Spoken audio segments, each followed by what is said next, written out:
सिलीगुड़ी में टोटो के कारण शहर के ऑटो बाजार में गिरावट आई है। शहर के ऑटो चालक और मालिक वित्तीय अनिश्चयता से जूझ रहे हैं। इस बारे में क्या बोल रहे हैं शहर के ऑटो चालक, आइए सुनते हैं। खूब मुश्किल আমার ধান্দা হচ্ছে না। সকালবেলা 7টার সময় বাড়ি থেকে বেরোচ্ছি, 8টার মধ্যে বাইরে ঢুকছি, খালি হাতে বাড়িতে যেতে হচ্ছে। তো প্রশাসন এটা যদি কোনো একটা ব্যবস্থা করে তাহলে আমাদের সুবিধা হবে। আমাদের বউ বাচ্চা মা বাবা নিয়ে আমরা চলাফেরা করি, আমরা এখানকার বাসিন্দা। তারপরে বাইরের থেকে টোটো এসে এখানে গাড়ি চালাচ্ছে, রাত্রেবেলা বিকালবেলা সকালবেলা আসতেছে, বিকালবেলা বাড়ি চলে যাচ্ছে। ওরা পয়সা নিয়ে যাচ্ছে, আমরা খালি হাতে বেরোই বাড়িতে যাচ্ছি। 2003 থেকে আমরা সার্ভিস দিচ্ছি, 2003 থেকে আমরা ভ্যানাসপুর স্টেশনে আমরা গাড়ি চালাচ্ছি। আজকে 2024। তারপরে আমাদের কোনো প্রশাসন কোনো ব্যবস্থা করতেছে না।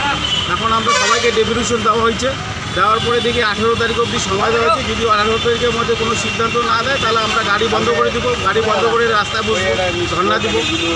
কেন আমাদের সংসার চলছে না, কী করবো? তাছাড়া তো কোনো ব্যবস্থা নেই। এখন দেখা যাক প্রশাসন কী করে। 18 তারিখ অবধি আপনাদের সময় দেওয়া আছে, 18 তারিখের মধ্যে কী হয়, সিদ্ধান্ত কী করে সের উপরেই আমরা তাকিয়ে আছি। দেখা যাক কী হয়। আপনার নামটা বলবেন? আমার নাম আনন্দ মল্লিক। প্রায় আমরা 3 বছর ধরে এই কষ্টের মধ্যে আছি। প্রশাসন বারবার যতবার আমরা আন্দোলন করেছি সবসময় আমাদেরকে প্রশাসন এটাই বলে গেছে যে আমরা আজকে না তো 15 তারিখ 18 তারিখ, এরপরে আমরা ডিসিশন নেবো, হ্যান করবো ত্যান করবো। আজ পর্যন্ত আমরা ওদের ডিসিশনই দেখতে পাইনি।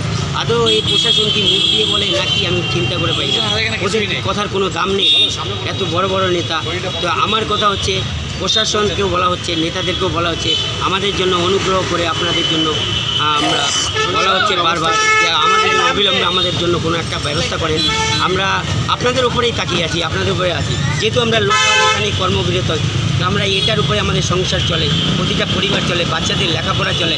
শুধু আমার ভবিষ্যৎ না, আমার কর্মের পিছনে আরও 5জন 7জন আমার বাবা মা প্লাস আমাদের বাচ্চা কাচ্চার ভবিষ্যৎ এর উপরেই নির্ভর করে। যে আমরা যাতে এই কর্ম করে কোনো একটা কিছু করতে পারি, বাচ্চাদেরকে ভালো স্কুলে পড়াতে পারি, যা ভালো পড়াশোনা করতে পারি, টিউশন ফিস দিতে পারি, সেই জিনিসটার জন্য আমার অসুবিধা না হয়। বাড়ির লাইটের বিল আমার 3 মাস হয়ে গেছে, এখন পর্যন্ত দিতে পারিনি। লাইটের বিল প্রচুর পরিমাণে দুটো আমার ডিউ হয়ে গেছে, কোনো লাইন কাটতে পারবে এর মধ্যে। আমরা কি করে, পয়সাই যদি না হয় রাস্তায়, এ তো না আমরা বাড়িতে বসে আছি, কাজে আসি কিন্তু খালি হাতে বাড়ি ফিরতে হচ্ছে। এ তো না বলতে পারবে না যে কুড়িয়া যা বাড়িতে বসে আছি, কাজ করি না।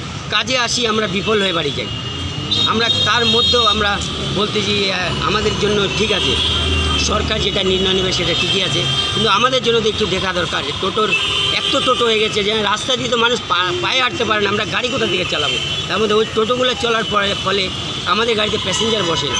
এগুলো তো বেআইনি গাড়ি চলতেছে, এটা তো সরকার তো ভালো করে জানে। এগুলো আমাদের নতুন কিছু বলতে হবে না, বলার তো আমাদের নেই। প্রত্যেকটা বাচ্চা জানে যে বেআইনি টোটো। আচ্ছা, আপনার নামটা বলবেন? আমার নাম সঞ্জয় চক্রবর্তী।